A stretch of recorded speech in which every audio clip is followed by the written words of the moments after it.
स्वागत है आपका अपने चैनल एजुकेशन वंडर्स में। आज हम पढ़ेंगे क्लास 8 का इतिहास की बुक का पहला चैप्टर है कैसे, कब और कहाँ। How, when, where.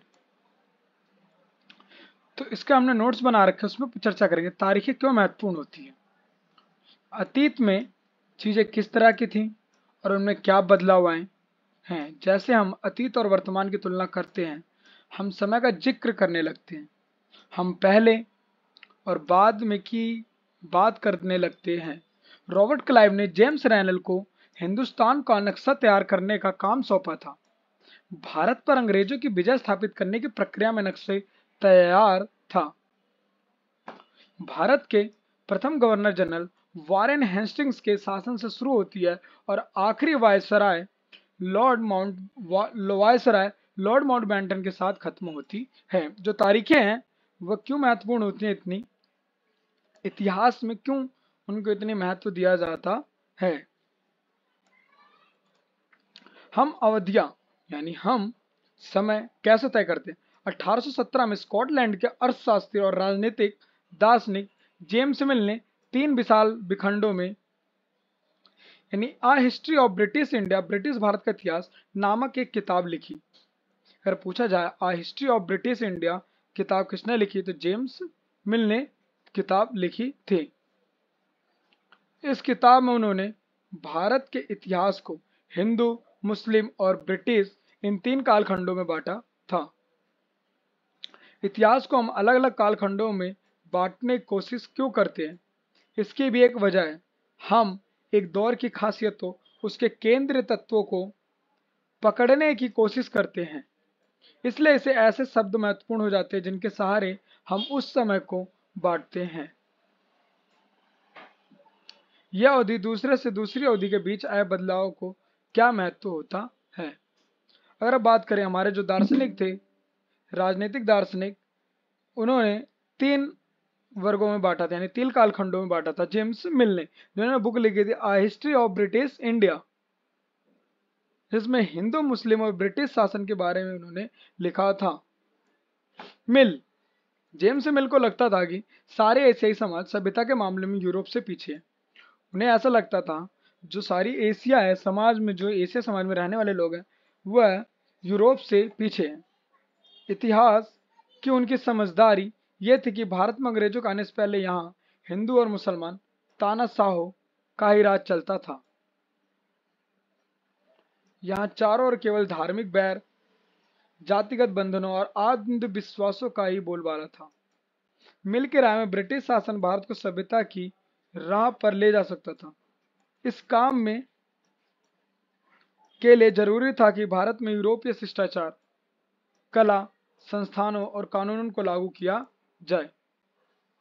मिल ने तो यहां तक कि सुझाव दिया था कि अंग्रेजों को भारत के सारे भूभाग पर कब्जा कर लेना चाहिए ताकि भारतीय जनता को ज्ञान और सुखी जीवन प्रदान किया जा सके। इतिहास की इस धारणा में अंग्रेजी शासन प्रगति और सभ्यता का प्रतीक था। अंग्रेजों द्वारा सुझाए गए वर्गीकरण से अलग हटकर इतिहासकार भारतीय इतिहास को आमतौर पर प्राचीन, मध्यकालीन तथा आधुनिक काल में बांटकर देखते थे।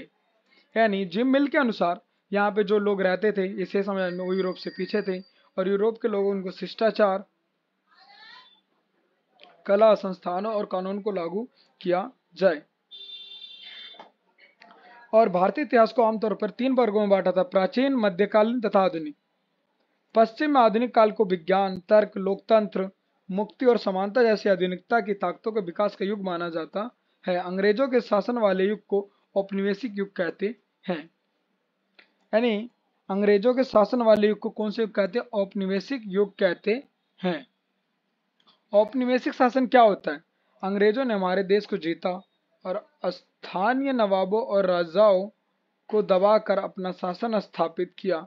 उन्होंने अर्थव्यवस्था व समाज पर नियंत्रण स्थापित किया। अपने सारे खर्चों को निपटाने के लिए राजस्व वसूल किया।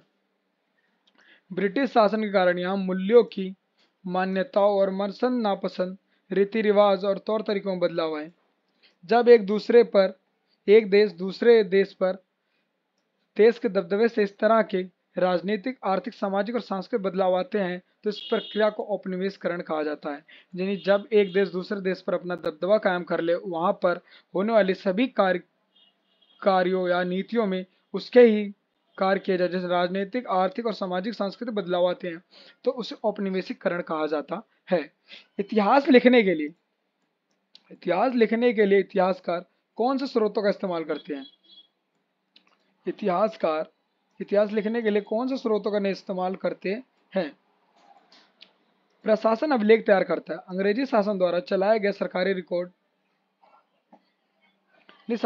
तैयार किए गए सरकारी रिकॉर्ड इतिहासकारों का एक महत्वपूर्ण साधन होते हैं।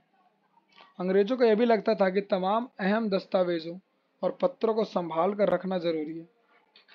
महत्वपूर्ण दस्तावेजों को बचा कर रखने के लिए अभिलेखागार और संग्रहालय जैसे संस्थान भी बनाए गए।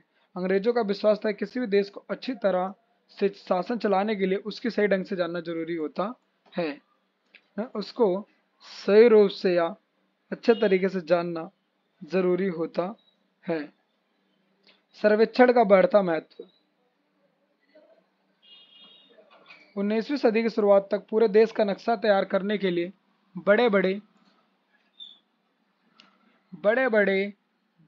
सर्वेक्षण किए जाने लगे। गांवों में राजस्व सर्वेक्षण किए गए।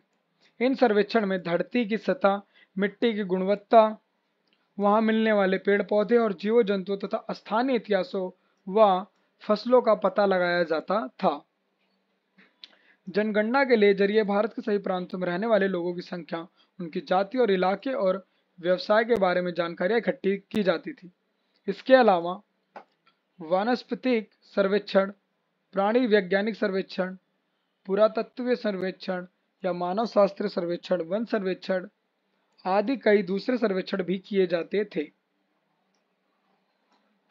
अधिकृत रिकॉर्ड से क्या पता चला? अधिकृत ने अधिकारी, जैसे छपाई की तकनीक फैली, अखबार छपने लगे और विभिन्न मुद्दों पर जनता में बहस होने लगी। नेताओं और सुधारकों ने अपने विचारों को फैलाने के लिए लिखा। कवि और उपन्यासकारों ने अपनी भावनाओं को व्यक्त करने के लिए लिखा।